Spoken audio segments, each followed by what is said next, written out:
सबको सादर जय जिनेन्द्र। 12 भावनाओं पर आधारित शांत सुधारस जो महोपाध्याय श्रीमद विनय जी महाराज विरचित है, इसका हिंदी विश्लेषण, अर्थ और विवेचन हम कर रहे थे। अब तक हम 6 भावनाएं हमने पढ़ा, अर्थ समझा, विवेचन भी किया और हमारे जीवन में कैसे ये भावनाएं अपने कर्म जो हम करें उसके प्रति सजग करते हुए कैसे हम अपने जीवन को परिवर्तन कर सकते हैं, और प्रैक्टिकल स्वरूप कि हम क्या कर रहे हैं, हमको क्या करना चाहिए, इसके बारे में समझाने की कोशिश की थी। जो 6 भावनाएं हमने विवेचन किया वो है: अनित्य भावना, अशरण भावना, संसार भावना, एकत्व भावना, अनेकत्व भावना और असुचि भावना। आगे हम बढ़ने से पहले आगे जो भावना है वो है आश्रव भावना। उसके आगे बढ़ने से पहले कुछ बातों का हमको ध्यान रखना है, चिंतन मनन करना है। तो एक मेंढक होता है ना, कुएं में एक मेंढक होता है। तो उसको क्या लगता है, ये दुनिया, ये संसार क्या है? ये कुआं ही संसार है। जो भी है, इस संसार है वो इतने ही है। जब मेंढक को कुएं से बाहर निकालते हैं और वो जब बाहर निकलता है तब उसको पता चलता है कि ये सिर्फ कुआं ही संसार नहीं था। ये संसार क्या है, ये इतना बड़ा संसार है। ऐसे ही हमारा ज्ञान क्या है, सीमित है। हमारी जो विचारधाराएं हैं, हमको जो ज्ञान है, जो मैं जानता हूँ वो सीमित है। तो उसको ही मैं सच समझ के बैठता हूँ, वही मेरे लिए सच है और वही मेरे लिए उपयोगी है। तो जो मैं समझता हूँ, जो मैं जानता हूँ, जो मेरे मान्यताएं हैं, वही सही है। और जो मैं ऑलरेडी पढ़ा हूँ, जो ऑलरेडी मैंने ज्ञान उपार्जन किया है कई माध्यमों से, कभी प्रवचन से या कभी किताब के द्वारा, कभी किसी से सुनने में आया, जो मेरे सुना है, जो मैंने समझा है वही सही है। ये मेरी धारणा है। और इसके अलावा जो हमने बचपन से लेकर अब तक करते के आए हैं, हमारा जो अनुभव है वही हमारे लिए सत्य है, ऐसा हमको प्रतीत होता है कि नहीं? हम्म। जो हम क्या, कभी कभी हम क्या बोलते हैं, मैं तो ये समझता हूँ कि जिंदगी ऐसा है, उसके हिसाब से जीना चाहिए, मैंने ऐसा पढ़ा है। तो एक ही चीज के कई सारे आयाम होते हैं, एस्पेक्ट्स होते हैं, कई सारे एस्पेक्ट्स होते हैं। उसको हम समझने की कोशिश नहीं करते। एक ही चीज के कई सारे एस्पेक्ट्स होते हैं। तो अभी तक जो हमने समझा है, मोह है, मोह के कारण हम कैसे बंधे हुए हैं और मोह के कारण कैसे हमारे जीवन में आगे बढ़ने से हम रुके हुए हैं। लोभ है, मोह है और इंद्रियों के जो विषय है, और अब बाकी सब चीजें हमको क्या करती है, पकड़ करती है, आगे बढ़ने से रोकती है। तो अभी हम आगे बढ़ने से पहले ये जो मान्यताएं ये सब है, ये सब पूर्वग्रह है।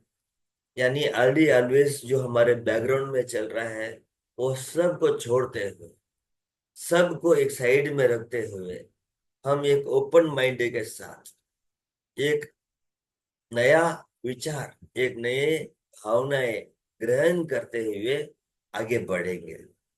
जो हमको आगे बढ़ने से रोकती है, वैसे विचारधाराएं, वैसे सोच, वैसे एटीट्यूड, वैसी मान्यताएं, उसको हमको क्या करना है, छोड़ना है। अगर हम छोड़ेंगे, हम जिस जगह पे है उस जगह पर मैं टिका रहूंगा तो आगे बढ़ने से मैं वंचित रह जाऊंगा। आगे बढ़ने के लिए जो प्रेजेंट है, जहां पर मैं खड़ा हूं उसको छोड़ना पड़ेगा। यस। अब ये अभी तक किसी का कुछ डाउट है या कुछ पूछना है या कुछ अटक गए हैं कहीं पर, तो वो हम क्वेश्चन आंसर का सेशन करके फिर बाद में हम आगे बढ़ेंगे। आगे बढ़ने से पहले जो भी हमारे जो स्पीड ब्रेकर्स है, अवरोध है, उसको हम क्लीन करना है। अगर गाड़ी सही नहीं है तो पहले उसको रिपेयर करना है, फिर आगे बढ़ाना है। टूटी फूटी गाड़ी में हम आगे बढ़ेंगे तो हमारा जो जर्नी है वो क्या होगा, वो सही नहीं होगा। या तो किसी का कुछ क्वेश्चंस वगैरह है तो पूछ सकते हैं अभी तक।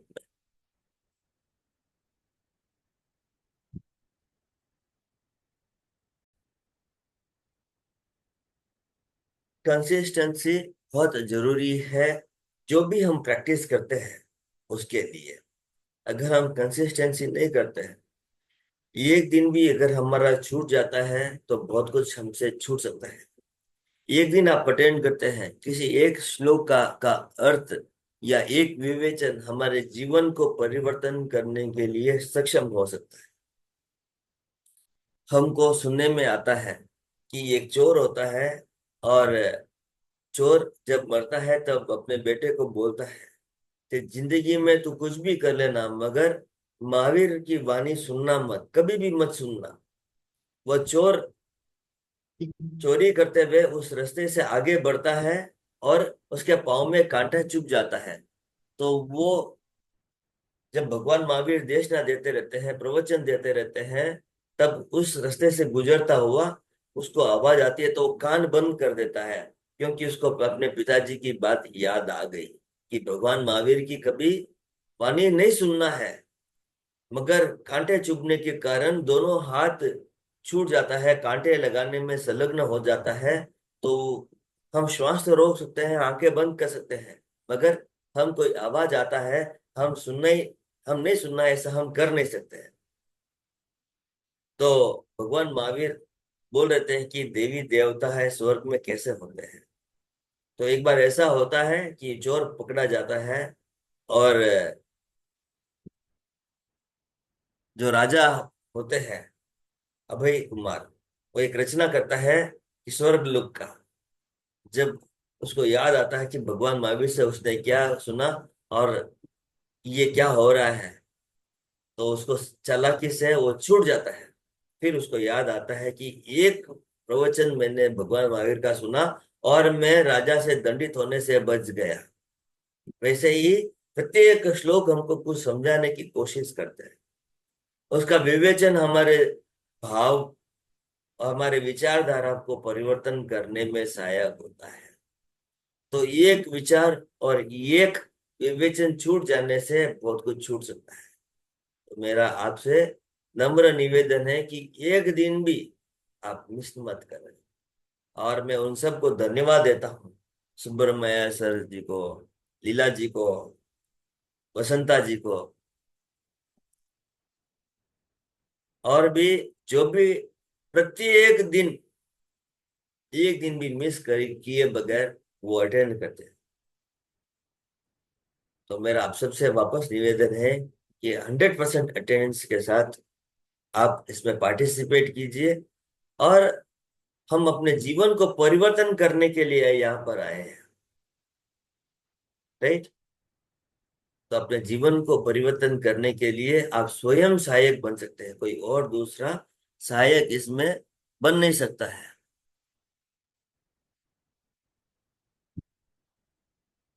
तो हम इसके साथ आगे बढ़ते हैं। आश्रव भावना। आश्रव का अर्थ क्या है? कर्मों का आना, चाहे वो शुभ या अशुभ कर्म हो, चाहे वो पाप या पुण्य कर्म। तो जब हमारे खिड़की और दरवाजे खुले हुए होते हैं, जब कहीं से सुगंध आ रहा है, तो हमको कोई अड़चन नहीं है। कोई अच्छी चीज हमारे घर में प्रवेश करते हैं, कोई अच्छे लोग घर में प्रवेश करते हैं, तो हमको खुशी होती है। अगर वही धूड़ मिट्टी कंकर वगैरह आदि हवा से जब घर में आना प्रवेश होता है, या दुर्गंध आता है, या मक्खी मच्छर आते हैं, या कोई बुरे लोग घर में आते हैं, तो हमको अच्छा लगता है क्या? हमको अच्छा नहीं लगता है कि नहीं? वैसे ही हमारे जीवन में हमारी आत्मा पर बुरे कर्म नहीं लगना है, प्रवेश नहीं करना है, तो उसके लिए हमको समझना है आश्रव भावना। तो आश्रव भावना की शुरुआत हम आज से करते हैं। तो 84th श्लोक का अर्थ है, जिस प्रकार चारों ओर से आते हुए झरनों के जल से तालाब शीघ्र ही भर जाता है, उसी प्रकार यह प्राणी भी आश्रवदारों से आने वाले कर्मों से भर जाता है, और फिर आकुल व्याकुल, चंचल और मलिन बनता है। इसका विवेचन करते हुए समझाते हैं, आश्रव द्वारों से आत्मा में कर्म का आगमन। हमारी आत्मा है, आश्रव द्वारों से कर्मों का आगमन हमको विजुलाइज करना है। ये हमारे जीवन के लिए ही ये समझा रहे हैं। मैं कौन हूँ? आत्मा हूँ। अभी ये मेरे आश्रव द्वारा से कर्म से आगमन हो रहा है। ये हमको विजुलाइज करते हुए आगे समझना है। इस विस्तृत 14 राजलोक रूप संसार में सर्वत्र कर्मन वर्गनाएं उपलब्ध है। ये कार्बन वर्गनाएं पुद्गल स्वरूप है। पुद्गल मीन्स पार्टिकल। जब आत्मा राग और द्वेष के अधीन होकर कर्म पुद्गलों का आमंत्रण देती है, तब ये कर्म वर्गनाएं आत्मा के पास पहुंच जाती है, और क्षीर नीर की भांति आत्मा के साथ घुल मिल जाती है, और आत्मा कर्म के अधीन बन जाती है। क्षीर नीर मतलब जैसे दूध के अंदर, खीर मतलब खीर, नीर मतलब पानी। जैसे पानी के अंदर, खीर के अंदर पानी डाल देते हैं, तो दूध के अंदर पानी डालने से कैसे हो जाते हैं? उसका घुल मिल जाता है। वैसे ही कर्म और आत्माएं घुल मिल जाती है। आत्मा में कर्म का आगमन के द्वारा आश्रव कहते हैं, द्वारों। आत्मा में कर्म के आगमन के द्वारों को आश्रव कहते हैं। द्वार मीन्स दरवाजे। इसके अनेक रूपकों के द्वारा समझ सकते हैं। एक विशाल तालाब है, उसकी चारों दिशाओं में जल का आगमन के मार्ग बने हुए हैं, और सभी द्वार खुले हैं।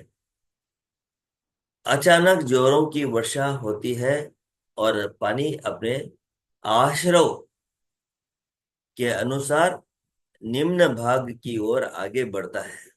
अतः थोड़े ही समय में चारों ओर से तालाब में पानी आने लगता है, और कुछ ही घंटों में यह तालाब भर जाता है। बस इसी प्रकार से जीवात्मा भी एक तालाब है। इसमें क्रम परमाणुओं के आगमन के लिए आश्रव के द्वार बने हुए हैं। अतः जब जीवात्मा राग द्वेष के अधीन बनता है, तब चारों ओर से आत्मा में कर्म परमाणुओं का आगमन प्रारंभ हो जाता है, और आत्मा कर्म से युक्त हो जाता है। नेक्स्ट एग्जाम्पल के द्वारा हमको समझाते हैं। यह संसार सागर तुल्य है, इसमें जीवात्मा रूपी नाव है। ये नाव में छिद्र पड़ जाते हैं, तब चारों ओर से पानी आने लगता है। इसी प्रकार जीवात्मा राग द्वेष के परिणाम द्वारा आश्रव के द्वार खोल देता है, तब चारों ओर से कर्म परमाणुओं का आगमन प्रारंभ हो जाता है। अनीता, सारा मतलब आगे बैठो, आगे आगे आके बैठो चेयर से।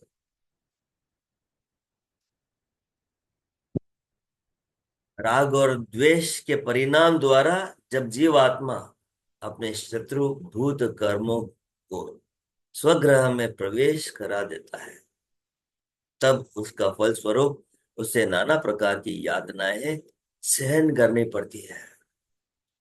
तो हम अपनी जीवन में जो यातनाएं सहन करते हैं उसके बारे में चिंतन मनन करें। चाहे वो शारीरिक हो, चाहे वो किसी प्रकार की यातनाएं हो, चाहे वो मानसिक हो, चाहे वो संसार संबंधी किसी भी यातनाएं हम झेल रहे हैं, इसके कारण झेल रहे हैं। आत्मा के संसार परिभ्रमण का मूल कर्म है, और कर्म का मूल आश्रव द्वार है। आश्रव के कुल 42 यानी 42 भेद है। इनमें से किसी एक भी प्रवृत्ति का आश्रय करते हैं, करते ही जीवात्मा में कर्मों का आगमन प्रारंभ हो जाता है।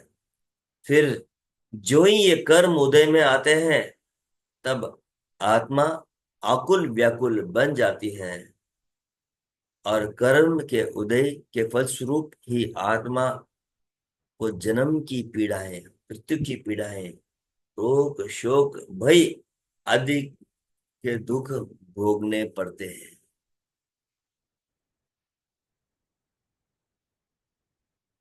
85वां श्लोक।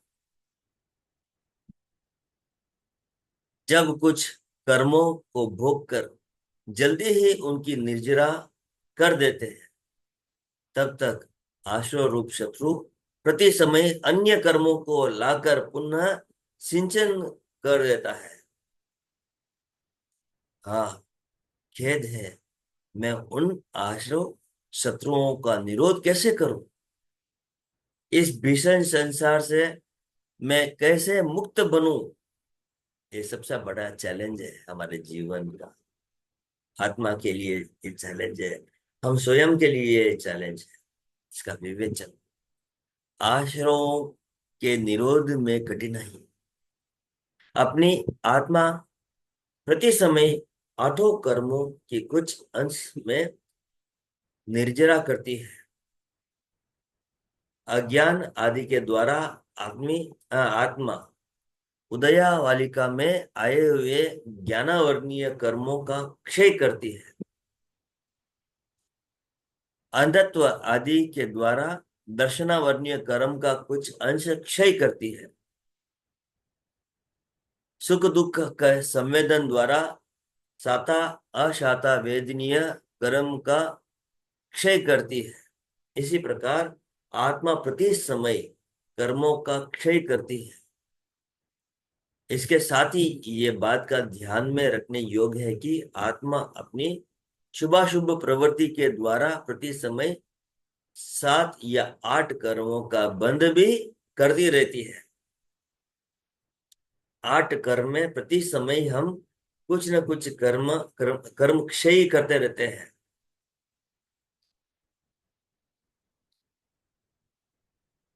प्रति समय कर्म का क्षय अति अल्प होता है, जबकि कर्मों का आगमन और उनके बंध का परिमाण अधिक अत्यधिक है। यानी क्या है इसके अंदर, सिंपल भाषा में समझाए तो प्रॉफिट इनकम कम हो रहा है और लॉस ज्यादा हो रहा है। अच्छे कर्म, जो कर्म है ना, जो बुरे कर्मों का क्षय कम हो रहा है, मगर बांध ज्यादा रहे हैं। एक मकान में से आप कचरा साफ करना चाहते हैं और बाहर अत्यंत तूफान चल रहा है। आपने दरवाजे खिड़कियां आदि खुली ही रखी है, तो क्या आप मकान को साफ कर सकेंगे? नहीं, कदापि नहीं। आप थोड़ा सा कचरा साफ करेंगे, तब तक तो ढेर सारा कचरा अंदर आ जाएगा। शत्रुओं का आगमन अधिक संख्या में हो और उनमें से बहुत थोड़े ही परास्त हो रहे हो, तो स्थिति भयजनक हो जाती है। आश्रम द्वारों के खुले होने से सतत कर्मों का आगमन चालू रहता है और उनका प्रबल प्रतिकार नहीं हो पाता। अतः समस्या है कि आश्रम के प्रतिकार बिना इस भीषण संसार से आत्मा की मुक्ति कैसे होगी। हम सबको ये क्वेश्चन मार्क, सबके मन में ये डाउट है ना। उसको आगे समझाते हुए कहते हैं, महापुरुष ने मिथ्यात्व, अवरिति, अविरति, कषाय और योग को चार आश्रयों कहा है। इन आश्रयों द्वारा प्रति समय कर्मों को बांधते हुए जीव भ्रम व संसार से भटकते हैं। मिथ्यात्व, मिथ्यात्व क्या है सबको पता है। अविरति, अविरति का मतलब क्या है लीला जी। कोई भी व्रत पचकान नहीं लेना, व्रत, अव्रत। लिमिटेशन नहीं करना किसी भी बात। व्रत मतलब पचकान यानी डिसिप्लिन बोल सकते हैं, संयम बोल सकते हैं, राइट। व्रत। कषाय यानी क्रोध, मान, माया, लोभ। योग मतलब मन, वचन और काया के योग। मन, वचन और काया को योग को चार आश्रय कहा है। इसमें और एक अपने कई कई किताब में आता है, वो है प्रमाद। मिथ्यात्व के बाद अव्रत, प्रमाद, कषाय और योग कई सारे किताबों में मिलता है। प्रमाद यानी अवसर आता है मगर मैं अवसर का प्रयोग में नहीं लेकर आता हूँ। I get opportunity but I don't want to do it, that is प्रमाद। आलस्य अलग है और प्रमाद है, इसको हमको समझना है। इसका विवेचन कर्म बंध के चार हेतु प्रस्तुत गाथा में कर्म बंध के मुख्य चार हेतु बताए जा रहे हैं। मिथ्यात्व, अविरति, कषाय और योग। इन चारों का सेवन से आत्मा प्रति समय कर्म का बंध करती है। अपनी आत्मा के असंख्य आत्मा प्रदेश है और प्रत्येक आत्मा प्रदेश पर अनंत अनंत कर्म वर्गनाएं लगी हुई है और प्रत्येक कर्म में आत्मा को भयंकर सजा देने की ताकत रही हुई है। इन चार अपनी आत्मा के असंख्य आत्मा प्रदेश है और प्रत्येक आत्मा प्रदेश पर अनंत अनंत कर्म वर्गनाएं लगी हुई है और प्रत्येक कर्म में आत्मा को भयंकर सजा देने की ताकत रही हुई है। सबसे पहले है मिथ्यात्व। अब हमको विजुलाइज करना है, मेरी आत्मा है। अब प्रत्येक आत्मा प्रदेश पर कई कर्म और गणाएं है। मिथ्यात्व, मिथ्यात्व अर्थात विपरीत श्रद्धा अथवा दृष्टि। तत्व में अतत्व बुद्धि पर और अतत्व में तत्व बुद्धि मिथ्यात्व का रूप है। वितराग को देव न मानना, राग आदि से कलुषित आत्माओं को देव मानना, जो निर्ग्रंथ गुरु है उन्हें गुरु नहीं मानना और जो उन्मार्ग के उपदेशक है उन्हें गुरु का रूप स्वीकार करना। जिनेश्वर देव के द्वारा कथित दयामय धर्म को अस्वीकार करना और अज्ञानी द्वारा निर्दिष्ट हिंसामय प्रवृत्ति को धर्म मानना। सारांश रूप में जिनेश्वर द्वारा कथित वचन में संदेह करना। इस मिथ्यात्व के पांच भेद हैं।